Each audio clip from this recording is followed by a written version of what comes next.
हाय मित्रांनो, बाबासाहेब देहांडे यूट्यूब चॅनलमध्ये आपलं स्वागत आहे. आज मी तुम्हाला मकाचं पीक दाखवत आहे. आपण ही मका पेरलेली आहे पहा. एक 10 दिवसाची मका ही. तर या एका फडकीमध्ये असे 5 तास पेरलेले आहेत पहा आपण. ते मका बघा तुम्ही. आपल्याला काय मकाचं एवढं काही नियोजन माहिती नव्हतं. फर्स्ट टाईम मका पेरलेली आणि आमच्या इकडं शक्यतो मका कोणी पीक घेत नाही. कारण इकडं ऊसाचं पीक जास्त आहे आणि ऊसाच्या पिकामुळं डुकरं जास्त येतात. आणि डुकरं आणि मका यांचा ताळमेळ बसत नाही. कारण मका हे गोड पीक आहे, त्याच्यामुळं मका काही आवडीनं खातात डुकरं. म्हणून आम्ही आमच्या गावाकडं कोणी मकाचं पीक घेत नाही, पण ह्या वर्षी आम्ही घेतलं आहे. आणि मका घेण्याच्या पाठीमागचा एक उद्देश आहे की हे पहिलं तुरीचं रान होतं. तुरीच्या रानामध्ये बाजरीचं पीक घ्यायचं होतं, पण तुरी काढायला वेळ लागला. त्यामुळं आम्ही मका पेरली. मकाचं जे कालावधी ते कमी दिवसाचा आहे. म्हणजे आपल्याला ही मूर घासासाठी मका पीक घेतलेलं आहे. ते चांगलं आल्याच्या नंतर आपण हे मूर घासासाठी देणार आहे.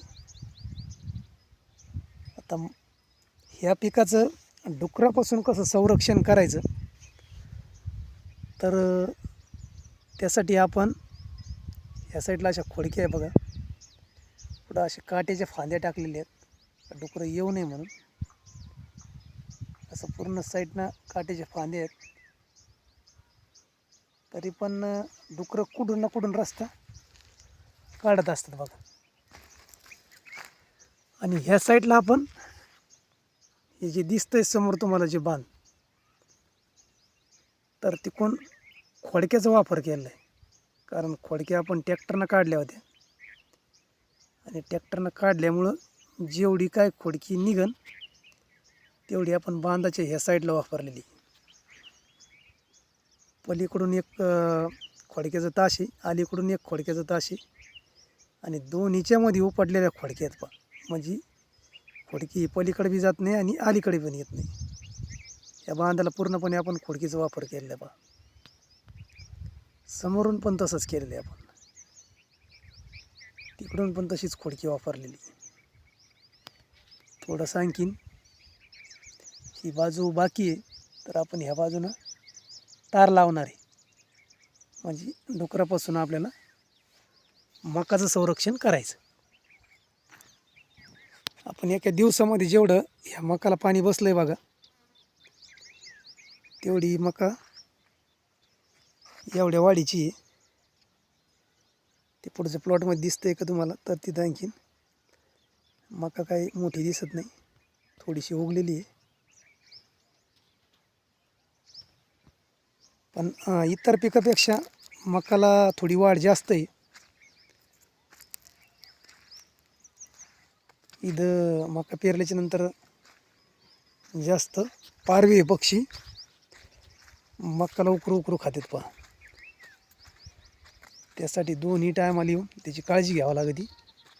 ते 5 समोर तुम्हाला पारवे बसलेले दिसत असते बघा. ते पहा समोर कसे दिसतात.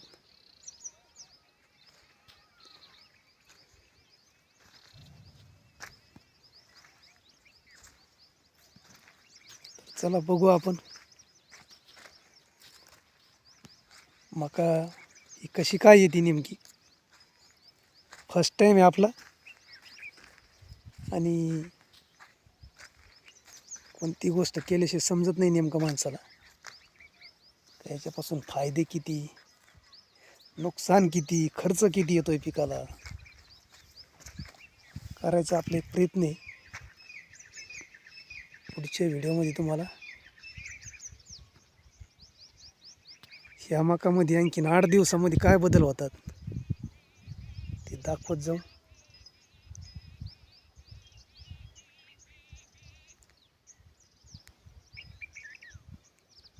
हे प्लॉटला नंतर पाणी दिलेले पहा.